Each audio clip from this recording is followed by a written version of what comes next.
Hello, everyone. I'm Bill Russell, and this is another edition of Around the Lake. This one focuses on real estate and economic development, and I have a co-host for this, Kathleen Rose, who is the president and founder and CEO of Rose and Associates.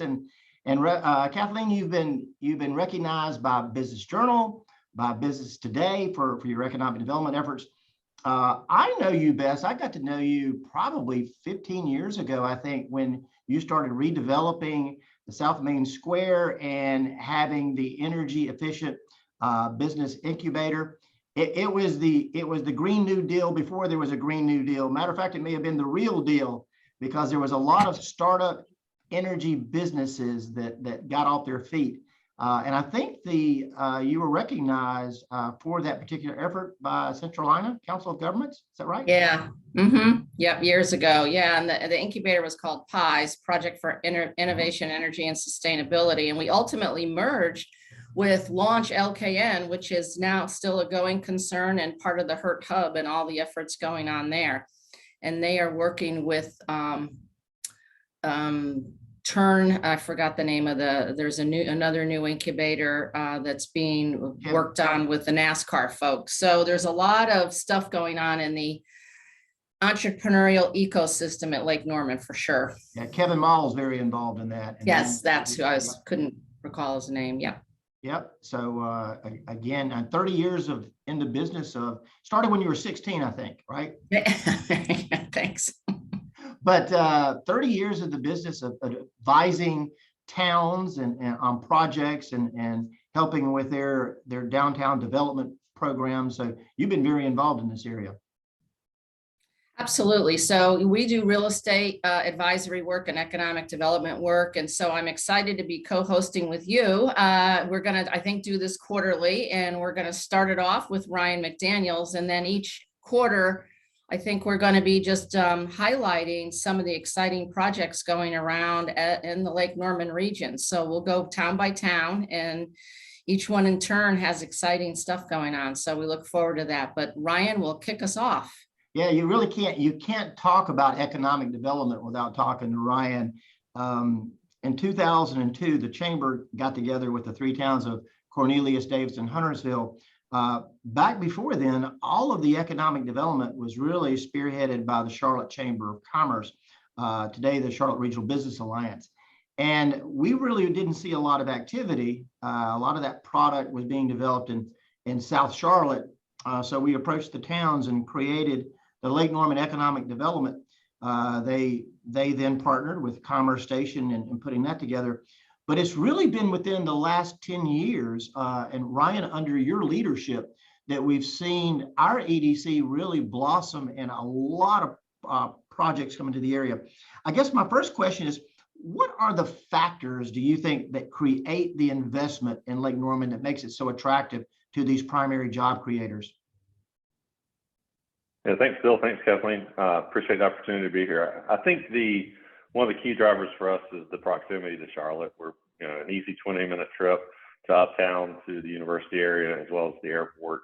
And we sell that every day. I think one of the main advantages, especially the international clients we work with, they prefer to be as close to the airport as possible. So when their leadership team flies in, it's not an hour trip or a 90-minute trip to get out to the facility. It's a 20, 25-minute trip. So we sell that, and obviously the Lake Norman lifestyle, the beautiful three towns we have, the huge amount of lakefront opportunities and activities, as well as in comparison to some other communities in the United States, a reasonable cost of living as well.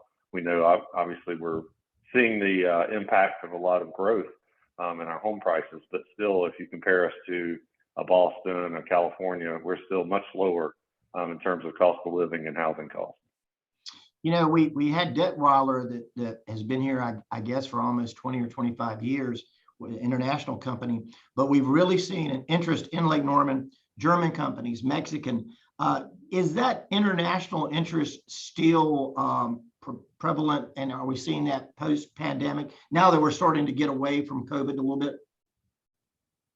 Yeah, we were definitely impacted. If you look at our project mix, we were probably leaning 70-75% international activity. which is unique.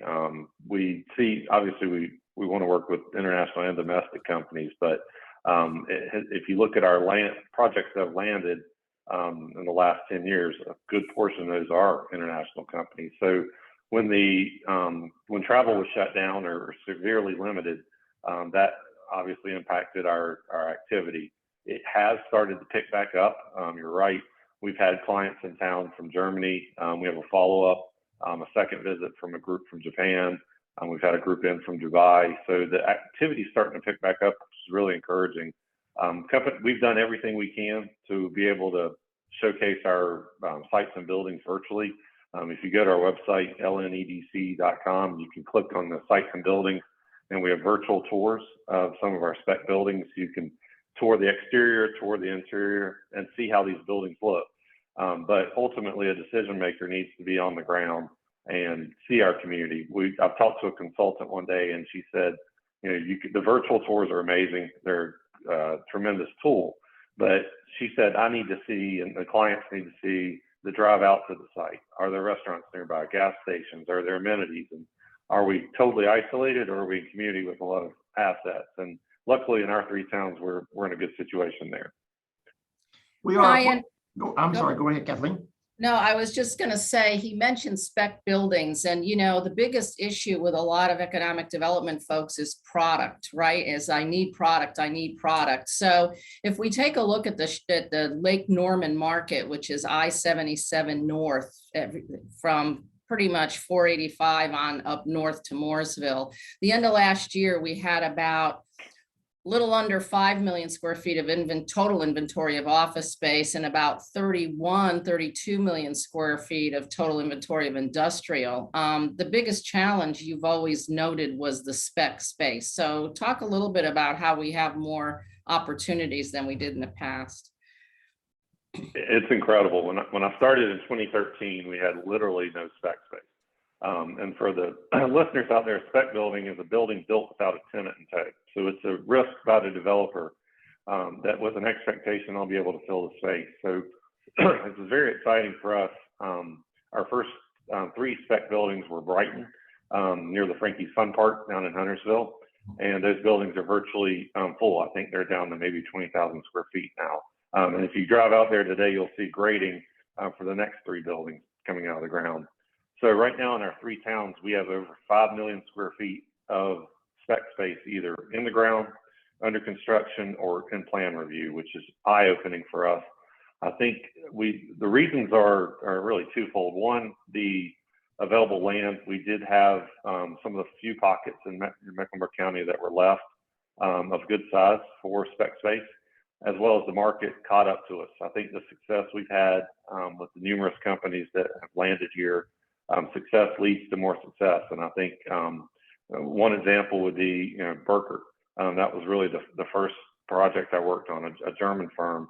And, their neighbor literally out the back door is Kurz, another German firm. So those folks are able to talk to each other, talk in their native language frequently. And the best sell folks for us are our companies saying, yes, we like it here, and we've been able to grow. On the spec side, it's really beneficial for us because I feel there's a lot of pent-up demand because we've had these strange 18, 24 months. Companies need to move quickly, and we're hearing from a lot of people that say, we don't have time to build a building, so we need to move in quickly, and having that available space is so beneficial. We have one building that the broker has told me is the most active building in Mecklenburg County. We're averaging 1 to 2 showings a week at this point. I've joked with the broker I need to just set a satellite office there because I'm at that building as much as my office. But it's really a positive for us to have that space, not only for new companies coming into the area, but when we have existing companies that outgrow their space, to have various options for them to grow into. Ryan, in 2000, the Chamber contracted with Lee Goforth to not only talk about how to create an EDC, but looked at the various parcels we had in North Mecklenburg for development, whether that would be retail or manufacturing or what it would be. You have since brought Lee Goforth back in a couple of times, but tell me, what are some of the industries or market segments we're trying to attract for Lake Norman? I touched on international earlier. International advanced manufacturing is a target for us. If you look at our mix, a lot of companies are creating machinery or equipment that produces consumer products. So Dalmar is a great example. They're a Spanish company that makes flexographic printing machines. So not the end consumer product, but the manufacturing equipment that produces those products. That's a real strong spot for us, as well as I would say consumer or industrial headquarters. So a company that could benefit from being near Train, Ingersoll Rand, MSC, and then obviously Lowe's and Mooresville. So we have a real strong workforce in that particular sector, as well as we're always chasing opportunities for headquarters, just pure North American headquarters. That's everyone is after those. But I think one of the exciting things we're seeing is opportunities now with some office space that's being proposed at Burkeville Village. That will give us an opportunity for headquarters, opportunity to go after a headquarters that may need 3 or 4 floors. And currently right now, our largest space is one plate, around 30,000 square feet. So we're going to have some opportunities to go after headquarters. And I think we're well positioned because of the executive housing that we have. We'll have those decision makers having the ability to live, work, and play all within a 10-minute commuting pattern. Speaking about office space, you're right into what Kathleen works very hard at. So do you have a follow-up in regards to that, Kathleen? Yeah, well, in terms of either office space or industrial space, when we do work with communities or private sector or institutional clients, a lot of it is really educating them on understanding really what economic development is all about. And different from the commercial brokerage world, different industries like commercial real estate versus economic development, they tend to operate in different silos. So we try to work to help both clients and communities understand the integral part of that relationship. Ryan, maybe you can explain and kind of get us under the hood, if you will, of what economic development organizations like yours do and the staff that you have. It's not just about the product in the office and industrial space, which is really marketed and leased and sold in the brokerage community, but what are you doing behind the scenes to help those companies identify, get the workforce they need, get any kind of incentive package, et cetera? Yeah, absolutely. It's really, I always say it's more of an art than a science because every project's unique. Some projects that we work are very sophisticated. Multinational companies, they hire a consultant that will work with and collaborate with. They'll have their own engineering team. So in that scenario, we may be helping them through planning and zoning, plan review. Some companies are smaller and they need more assistance. So we can, if they identify a site or building, we can work with our local architects and engineers to study the site, see if it's a good fit. If it's an existing building, we can take a look at that and see if there's any upfit that may be required. We have one example would be O&B in Cornelius. The existing building that there was a former auto manufacturing facility, and it looked like an auto manufacturing facility. It had some potential contamination. So we wanted to study that. So we hired a firm.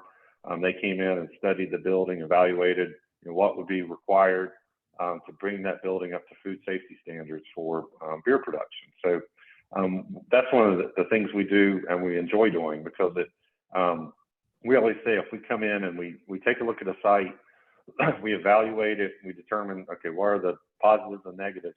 Even if that project falls through and they don't take that site, we still have more information about that property for the next project. So we definitely coordinate on that end. A lot of work recently has been around working with our planning directors and teams on things like buffers. Our buildings are, as we talked about, larger than they were previously. We're seeing people putting big boxes on tighter sites. So we've had to work with the towns on addressing some of the buffers, making sure we keep the aesthetics very nice for all 3 towns, but allowing the developers to build what they need. And then on the back end, once companies locate, we don't just walk away. We want to make sure that we are interacting with them. We want to be a resource for them. We actually enjoy when companies call on us or reach out because it makes us happy to know that we're a resource for them. So we have 3 people on our team, a community relations manager and a workforce development manager. So we really make sure we can help the companies if they have positive stories, get that out in the local media, as well as on the workforce development side, help make sure that we have ample workforce now, as well as moving into the future. Yeah, Ryan, and go ahead, sorry, Kathleen. no. Just on the workforce front, that's a discussion both regionally and nationally, is this challenge around workforce and getting qualified workers to apply for these jobs. And there's a lot of great examples of partnerships with local universities, community colleges, and companies, corporations. I know that the Charlotte Regional Alliance and the city have now, and UNC now is actually hired a corporate relation people to really start to work with these companies to help them bridge the gap between the kid in high school and hiring a new employee and making sure they're on that education track to get them properly trained. So what are we doing in Lake Norman in that regard, and your new workforce person that's working with you? I think we're responding to a trend regionally, but you're right, it's a national issue. This probably started us in 18 or so. We continually heard from our companies, particularly manufacturers, that their workforce was starting to age and reach retirement age, and they were having to pay them more to keep that employee base in the workforce, and they were struggling to get the next generation to come in. So we started a program working with the chamber, working with the Education Collaborative, where we were bringing our students, our counselors, our CT coordinators, our principals, our teachers through our manufacturing facilities, and we really were making a lot of progress. I still remember it was March of 2020. We had a group from Bailey Middle, and we had just toured Keller Technologies, and we were all standing outside for a picture.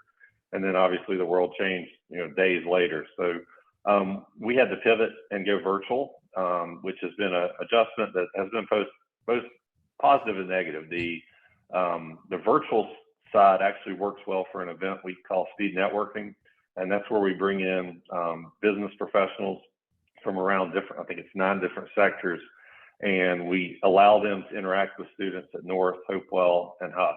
And previously, Bill, if you remember, we had the pizza and the library at Hopewell. Now we're able to bring students from all 3 schools in. Having a full-time director has allowed us to increase participation around 40%. This is her job, so she's able to focus on it, on a day-to-day basis. So that program has grown, and it's what's helpful for us and beneficial when we hear from the business professionals that they actually enjoyed it. They enjoyed speaking to the students. They enjoyed interacting. A lot of the questions are, how did you end up in this career? What, was there a career pathway you went through? Was it 4-year associates high school? Some crazy questions from the kids, but that's really good because they need to get those out. And, sometimes they're afraid to ask their parents or their teachers, so they can ask, strangers sometimes. But we recently held an event called Journey 360, which was a tremendous success. We took a group from the 3 high schools I just mentioned to 3 of our advanced manufacturers in Huntersville. So we went to Polytech, Pester, and Kurz. And both the companies and the students just had a great time. All 3 companies treated it very seriously and had different areas set up. Different.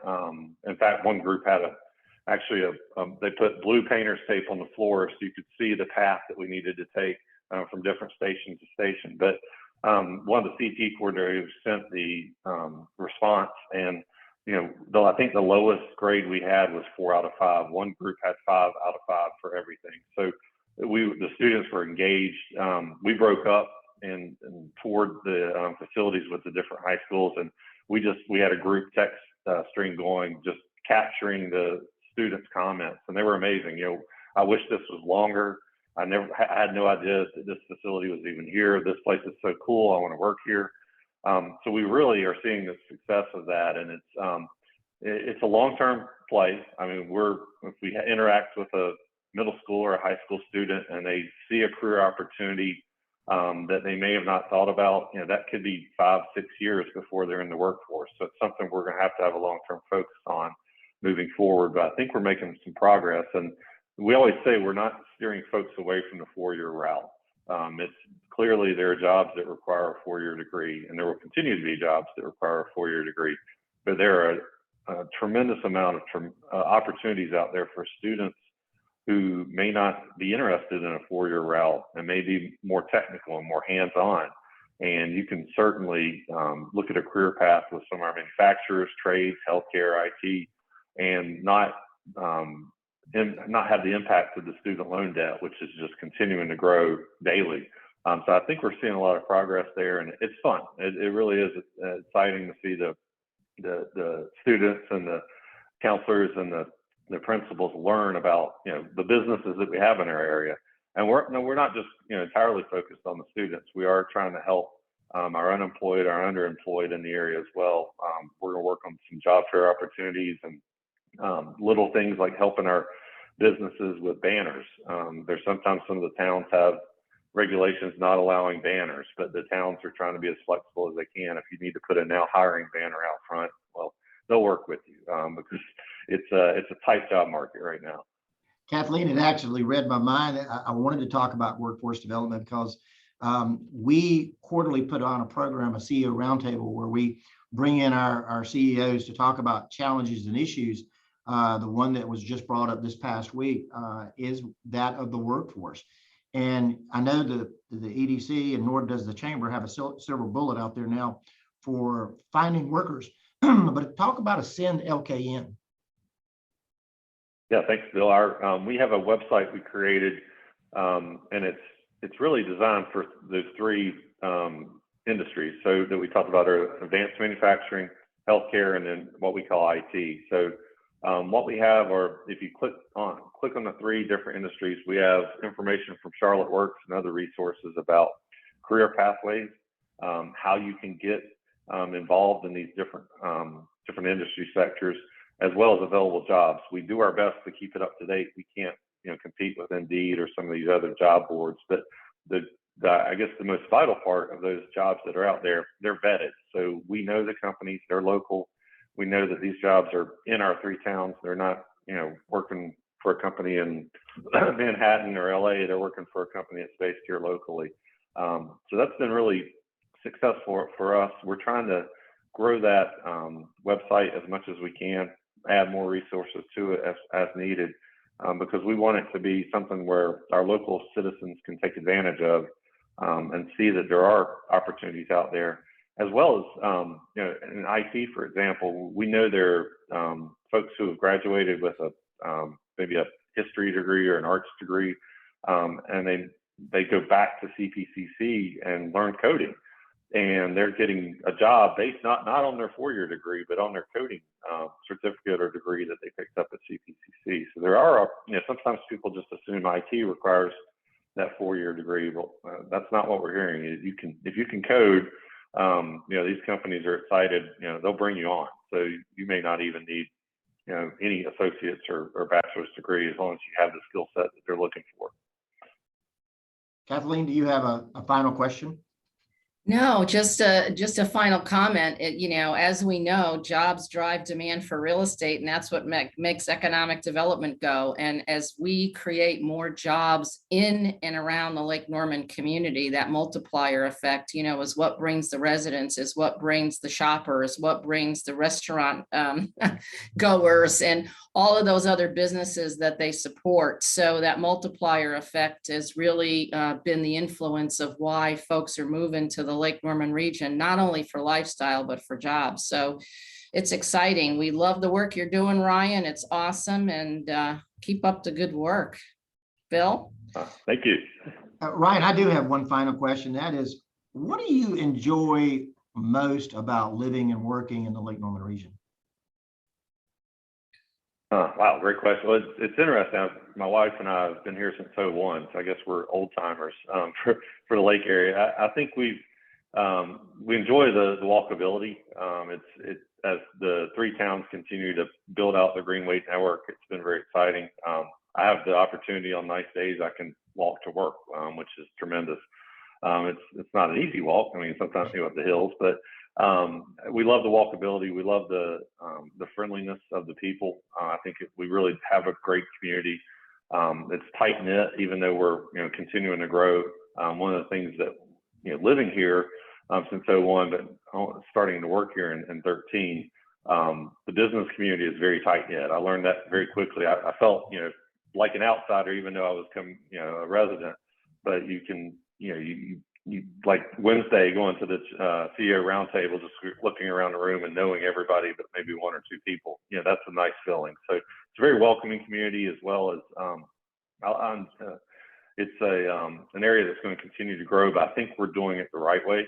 All three towns are very strategic with with their plans. So we know we're going to grow, and we know we're an area that's desirable. But I think we're focused on not just growth for growth's sake. And I think the towns are managing that very well.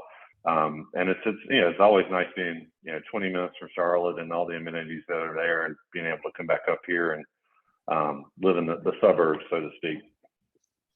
Ryan, we started off the EDC with Mark Heath. He was the first executive director. He built a good foundation. Jerry Broadway was next, and he continued that success. But it has really been in the last decade since you came on board, around, what was it, 2012, 13? 13. Just the level of investment in our area, the number of jobs, number of new companies. You have really built something at our ADC and brought on some staff people that are doing a phenomenal job. So on behalf of the Chamber of Commerce, behalf of our business community, I want to thank you for the job that you go out there and do every day. It's a great job. I enjoy it.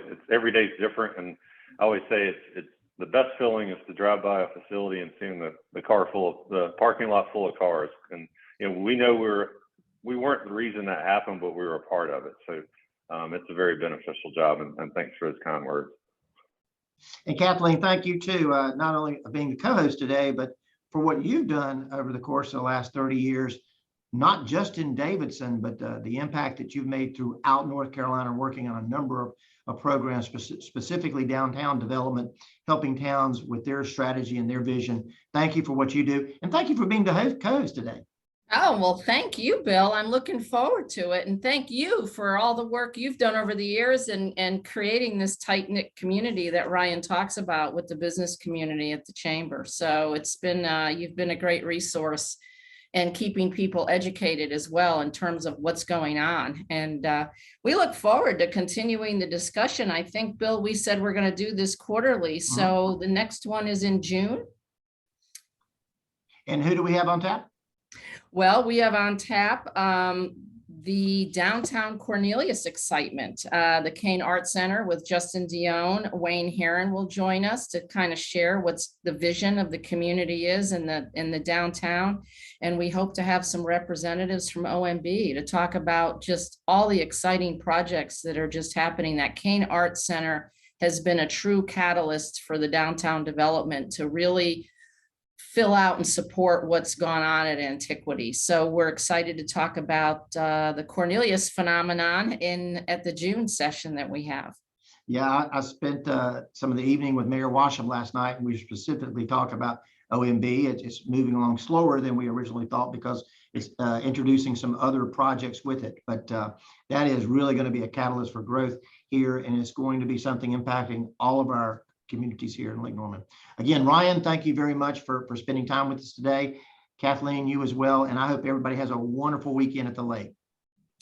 Thank you. Enjoy. Thank you.